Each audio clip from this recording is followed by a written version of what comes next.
I'm really excited about in terms of this summit is the fact that there's like a whole movement that's happening, y'all. There's this DI, not there's this, but the DEI shutdown, as I've been talking about quite a bit in my previous videos, is our greatest opportunity for us to enter this industry and really take it by storm. What we've seen is, and Chastity spoke about this, right? They are seeing huge increases in revenue due to the DEI shutdown. Like this shutdown is a blessing in disguise for people who are trying to get into retail, for people who are trying to open beauty supply stores. If ever there were a time for you to actually start and get into this industry, it's literally right now. It's literally right now, guys, because people are seeing like record high numbers in terms of like store sales, and people are literally looking for black owned beauty supply stores to shop at. Like this is like one of the times in that I've seen in all of 15 years that I've been in this industry where people are like flocking to beauty supply, black owned beauty supply stores, because still to this day there is a boycott against Target. Like there's like been a call for like a 40-day boycott against Target. So, with all of that being said, the people need somewhere to go to get their stuff.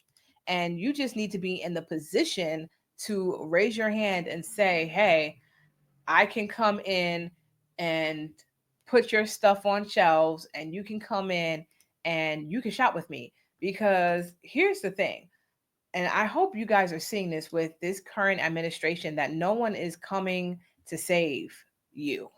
No one is coming to save us. Like you have to move. And I, again, guys, I talk to all day, every day with the consults that I do. God bless my heart. But one thing that I hear is like, oh, maybe next year, maybe next month. Like, there's no perfect timing in this business to start a business. Like, just like there's just no perfect timing to have a baby, but we have babies all day, every day, and we rise to the occasion, right? So there is no perfect time to start a business, to start a store. People are losing jobs left and right. You never know what's going to happen next with this administration. Our boy Trump just dismantled the education department. He fired a whole bunch of government workers. Like, your job is not safe. I hope y'all are seeing this. Your job is not safe. You 100% need to start your beauty supply business right now. Okay? There's no perfect timing. That is a fable, that is a tale. Like, you need to get into the room, take action, and trust the blueprint. You need to get into the room, take action, and trust the blueprint. Okay? Because here's the other thing, you can't win big without access, right? When I got started in beauty supply, I had a certain level of access. I had a mentor who helped me connect with vendors. I had someone who helped me understand pricing. I had someone help me understand margins. I had someone to walk me through, getting into the rooms. Like, I'm out here in New York, so a lot of our distributors are out here in New York, Long Island, Jersey. He literally took me to these places and physically got me into these rooms where I was sitting at the table with execs and reps and all the people, right? There is a certain level of access that you 1000% need right now to get to the right vendors, to get to the right funding resources, to have the right industry connections. This is just how business works, right?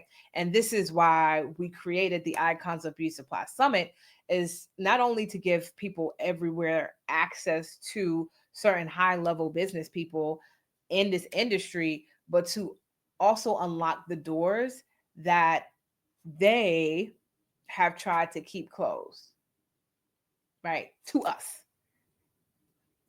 Let me tell you something. These people don't want us to have access to this type of information. They don't want us to be creating these types of rooms. They don't want us to be sharing this type of information. This is why this is so important. And this is why I bravely answer the call every single time that I believe it's time for us to gather together and be able to have these conversations, because as I'm just saying, other cultures are moving and they're having the same conversations behind their closed doors, and they're gathering together and they're creating businesses and they're having these next level conversations and they're getting people in the room to get dialed into the movement. Like this is a big movement. Like when I say, and I've said this a lot, but we are on this journey to open 100 stores this year. Like it's not in my lifetime, it's literally this year. And if you want to win, if you want to be a part of this movement, you need to get close to the people who have already done it, right? Leah Jones is just one of those people. And literally tomorrow, if you're a VIP, you'll get direct access and coaching from her, right? So having the privilege and the ability to ask a question and to say, can I get feedback on this? Can I get feedback on that? Is something that I really wish I had that when I was starting my own store. I really wish I had that when I was getting started, right? Is like I want to be in the room of brilliant people who were able to do that. I want to be in the room with brilliant people who are still doing it, who are still killing the game, like who are still, in the trenches, and they can give you like the tea on what's happening now, what's popular now, what are people looking for now, how are people wanting to shop for their beauty supplies now, like what should the experience be, right? This is what this summit is all about, is giving you guys real deep dive insight into what that looks like so that you can take the blueprint and be successful with it as well within your own stores, because the goal is for us to have more representation in this industry. I strongly believe, and I feel like if you're watching this you believe this too, which is why you're here, is that this is one of the industries where we lack representation in a terrible way. And the more stores that we see where there's people of color operating, Black women, Black men operating them, the more we can feel compelled to open stores in our own spaces and in our own communities. And this is another reason why I love to bring, people together in this type of environment, because you're getting people from all over the United States of America. We got Keisha that's from Texas. We got Pam that's from Florida, right? We got a few people that's in Georgia. We got a few people, we got Benisa, she all the way in Fargo, North Dakota. So she's here to tell you you can open a store in a community that's like 80% white and still kill it and still make it, because the T is the Black people will find you, right? They will find you if your store is worthy of being found, right? We have Chastity who's coming in from Memphis, right? So like you're going to be getting this information from people who are literally all over, right? But I understand this, the back end and base bone of like how to operate a store is like the same, like the blueprint is the same, the marketing, right, is the same, the concepts of decent pricing is the same. And every store that we create, like the bottom line of why we create these stores is for the experience, is to give Black women the experience that they deserve, right? This is why we are in this business. This is why we are doing it. The money and everything, that's great, but we are here, like this is a passion for us. Like a lot of us, this is passion work, this is community work. Like it's something when you can open a business where you're catering to people who look like you and you're literally changing lives every single day. It's just one of the most amazing experiences I've ever had in life. And so I am super, super certain that when you get into this industry and you see the impact that you have with your stores, you will 1000% feel the same way. 1000% feel the same way. So, guys, I do a lot of talking. I did a lot of talking. If you guys have questions about the summit, if you have questions about the industry or any of the speakers or anything like that, you can go ahead and drop your questions in the chat. If you have questions, y'all, go ahead and drop your questions in the chat. But I'm going to continue on. I'm just going to text Leah again.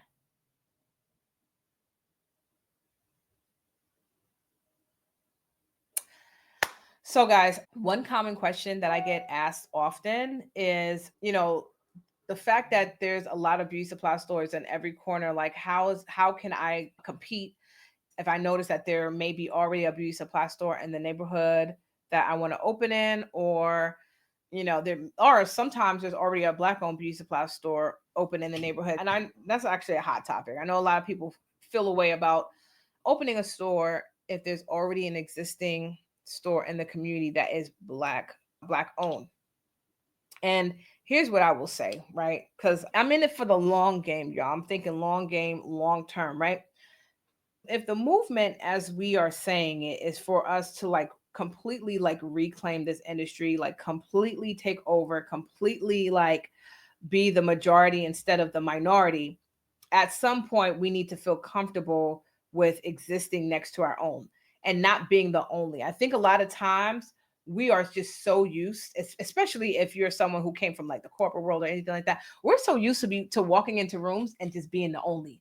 Like, you're like the poster child for like the black owned beauty supply store in your whole state or something like that, right? We're so used to that. And I want to submit to you guys that number one, a part of that mindset is like scarcity mindset, it's crab in a barrel mindset. And number two, like our movement, our mission, our goal is to like reclaim, to have out of 10,000 stores right now, 3,000 is like black owned. We want the numbers to literally switch. We want 10,000 black owned beauty supply stores. We want the majority of beauty supply stores to be black owned. So that's going to mean we're going to have several black owned stores in one community. We are going to literally be neighbors and working together, right, to deliver the best experience to the people in our community. That is like literally what the mission is. That is what the goal is, right? So the answer for me, when someone asks me, should I open a beauty supply store if there's already a black owned one there? I'm going to say yes. You're going to open and you're going to work together and you're going to do orders together and you're going to be the best. And when we see two strong black owned beauty supply stores in the community, that's going to drive out the Koreans and the Arabs, so that they're going to say like we can't even compete with, because more black owned stores are coming. We can't even compete with them because the people just want to go shop with them. And that is how we strategically take over this industry, right? By becoming strategic partners with each other, creating strategic partnerships and taking over. That's one store at a time. Like we're connecting and we're taking over one store at a time. That's how you do this. Like you can't just be like, I'm gonna go over here and then you go on the other side of like at some point we're going to have to like band together and work together, y'all. At some point. That's just what it's gonna be. Okay. So yeah, I'm gonna wrap it up here because I talked as long as I can talk. I'm going to follow up with you guys once Leah gets back to me. I promise y'all. I'm gonna come back if I can. I don't know, child. Ooh, child. She says she's coming on now because I was about to. It's like I was about to tell some jokes and do some dancing, child. She says she's coming on now. Okay, y'all. She just texted me. Y'all see the text? She said I'm coming on now. Lord, because talking for 30 minutes with freestyle, no slides, child. I ain't used to that. But she is coming on now, y'all. So yes, the Icons of Beauty Supply Summit. I'm gonna drop the link here again, y'all. I am going to drop the link here again in case y'all didn't catch the link, y'all. Today is the last day. Today is the last day. Here's another thing that y'all may not know. This industry is worth billions, 17 to be exact.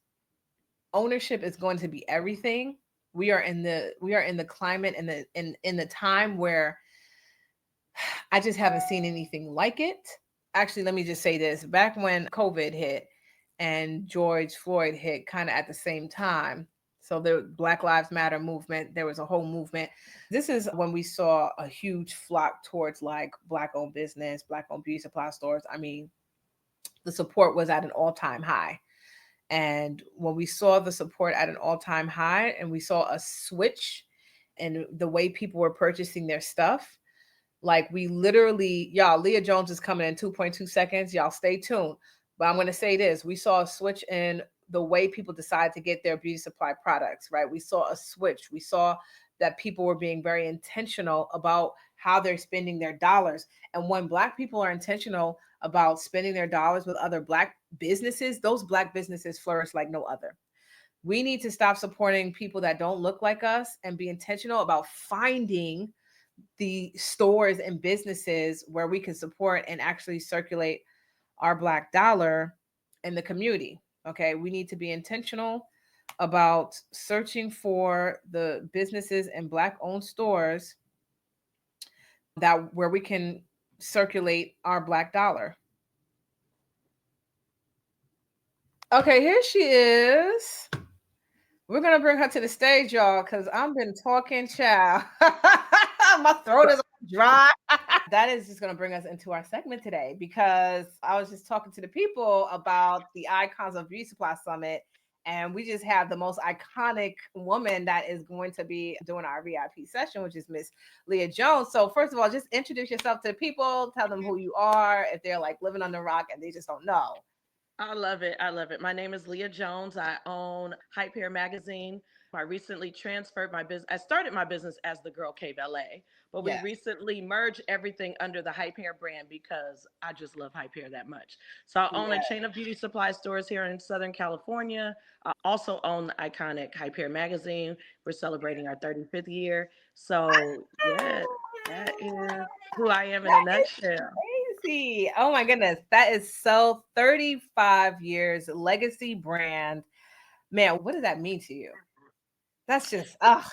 It means a lot, but it Like, really, how do you wake up in the morning? Like, what are you saying to the yourself? first thing it says is responsibility, right? There's a lot of things that I am responsible for, and Mm, not in like a burdensome way, like in a good hmm. way. But Yeah. there's just things that I was just online with my team earlier this morning, telling them like some of the music and some of our reels. Like I want us to, you know, I don't want to hear any profanity in that. And Uh-huh. it's images. I don't want them too overly edited. So it is really like a very big responsibility Yes. because I feel the responsibility to make sure the images and the content and all of the product that you see that's Hype Hair is very in line with integrity, Black women, and it doesn't compromise us in any way. So that's the Mm. responsibility I feel. Oh, that's good. That's good. Yeah. So that's, yeah, that's amazing. So we are super excited to have you do our little VIP session. I'm really excited about it because I feel like we haven't had a space to like do like business makeovers and like laser coaching and like all that stuff like for like store owners. Like, so I'm really excited for that. But for someone who's been operating beauty supply stores for I feel like over 10 years for sure. Yeah, this I'm going into my 10th year. Yep. Yeah. April will be my 10th year. So a whole decade in this industry, like what would you say are like the major shifts and changes that you see from now from like when you first started?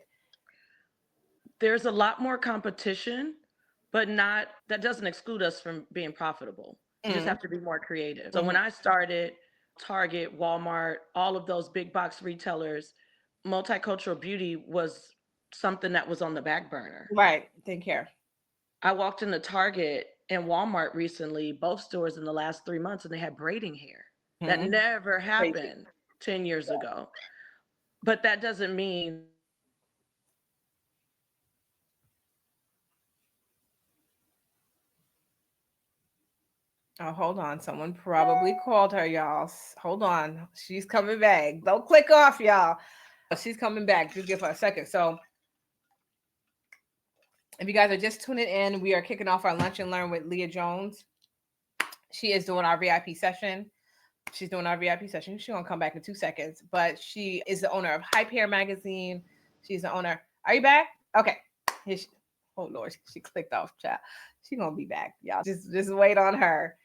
It's so much my live streams that I think I be trying to be fancy. So Oh, okay, here there we go. Sorry about that. My service is not great, but I was going to say that just means we have to be more creative. But that's the right. biggest change I've seen. Amazon, these big box retailers understand how lucrative Mhm, ethnic care products are, the accessories, all the things, and now they want a piece of it. mhm. And so that's it. We just have to be we have to be more creative with our marketing, and we have to be more specific when we're telling the message about who we are as owners and why people should support us versus a target. And that's the major change, the shift I've seen. Yeah.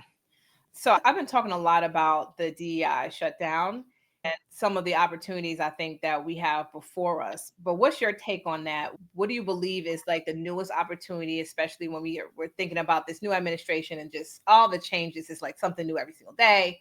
And it's like we're in a world spin. Yeah. So I think it's twofold, right? I don't think that we should assume that because people are not shopping at Target and these big box retailers, they're automatically going to come to us, Hmm. right? Like that would be almost like lazy thinking. And it actually is not good business. But I do feel, and I have seen an uptick in business in the last 30 days with people that are being more intentional about their dollar because now we're being reminded on the news and social Hmm. media and all the things every day that these people really do not care about us. Right. We've known this, but now it's in our It's in our faces face. Yeah. Yeah. in a way that was not as loud with the other administration. So now I feel like with this administration, we have the ability to, and I say it all the time, I'm going to earn the business of my customers. I'm Mhm. not going to assume that Assume. because Yeah. I'm a black girl or because, I have black girls working in my store and, Hmm. my black husband and my black father are forward facing in my business, that people are just going to automatically come to me. I think that this is a good opportunity to put some extra money into our marketing, to put some extra effort into our marketing and earn not just temporary business, because I don't want you to come to me for 40 days and the next time your products need re-upping, you're back at Target or Walmart. I want you to buy into my brand and I want you to commit and I want you to be loyal. So this is like the awesome opportunity that we have as business owners to do that right now. That's good. Not assuming that people are going to shop with you just because you're black owned, because They're people, not. that's like their marketing strategy sometimes. No. And this is the thing, like there's this push, and I mean, I'm gonna say this. There's this push to not shop at Target, right? But that doesn't mean that people are not being aware and not shopping at these other big Yeah, box retailers that right. For also sure. don't support us, For right? So sure. everybody says, "Oh, I'm not shopping at Target," but you're shopping on Amazon. You're Mhm. driving a Tesla. You Mhm. you know you're driving a Ford. You're doing all these other things of companies that do not support us as DEI. So it really takes a Mhm. conscientious consumer to understand what's happening and to be strategic with their dollar. But the truth is that a large portion of us don't take that step further. And that's why it's our job to educate them. It's our job to get in front of our customer and let them know, hey, it's not good enough just not to go shop at Target. Yeah. It's not good enough. What helps us is for you to come into my black owned store and to buy my black owned brands that I carry. Yes. Because we also have to think about those brands that are being carried in Target that are being iced out right now. Absolutely. That's another big thing. Yeah, so come into my black owned store, but make sure you're buying Lusters, make sure you're buying Mhm. Wait and See, make sure you're buying all these Camille Rose, all of these black brands and women that are taking a hit because a large portion of their big box retail sales are being impacted. So, Yes. Absolutely. yeah. So we discussed 10 years in beauty supply. What would you say is like the biggest lesson that you've learned operating retail, being on the retail side? I learn lessons every day, still 10 years in. I would say some expensive lessons that I've learned is to think things through. I say that all the way, all the time. You have to think of not just like your success plan or, you need to think of your exit plan. Like I've been in this business for 10 years. And so I'm constantly thinking, what if things pivot in a way that I'm not profitable anymore? What is my exit plan? And not really signing myself up or my business for things that I can't afford to get out of. Yeah, If I can't count the cost from square one, that's it. don't do it. Yeah. Absolutely. So I want to talk a little bit about the other businesses that you operate that's in beauty as well, because we have a Mhm. lot of people who want to start products and want to just get into like the product based thing. Talk a little bit about like that journey. Like, what are you loving about the product based journey? Also operating them and owning the magazine, like all the other elements. Like, what are you just like enjoying and loving with the other businesses? So my favorite thing is my relationship with Conair. Absolutely love it. Our accessory line, we're in over 5,000 stores now. Burlington, 5,000? Nordstrom, Did you say 5,000. 5,000? 5,000. Oh my God. Yes. That's crazy. Yes. 5,000. That's insane. 5,000 doors. I love Yes, we're in that. Walmarts in Canada, the States, we're Goes in, international. yes, Come on, y'all. Stop playing with us. international. Yes, Ah, yes. So that part is exciting for me, but I've also learned a lot working with the Conair team because they're so strategic, which you have to be because they're $1 billion yes. revenue generator. Amazing. But just learning, like, they don't go after every single door. They're not discouraged when we find out from a big box retailer that, okay, we only want to place it in 30 stores or 40 Mhm. stores. That's not discouraging for them. So you would think, like, you sit in a pitch meeting and you hear a brand has, you Mhm. know, Yeah. 4,000 stores and they say, well, we're going to put you in 40. And you're like, well, Mhm. what the? Right. These people know the strategy, they understand the market, the demographic, all of those things. So that has just been, I'm like a student. Yeah. In these meetings, I'm mute. I'm Quiet. because I'm learning so much about just the retail side and the Yes. manufacturing side and that part. So Right. that's been my most enjoyable for sure. Love it. Love it. Okay. This is going to be so good, y'all. Oh my gosh. Yeah. So we're going to wrap this up here, y'all, because I know you have to go. So, just advice or just people who are on the sidelines of like joining this summit, what would you say, or even store owners joining, what would you say to the people, then give them one last word, gal? Yes. Listen, this industry is challenging, but it has changed my life 100%. It has made me financially independent. Got it.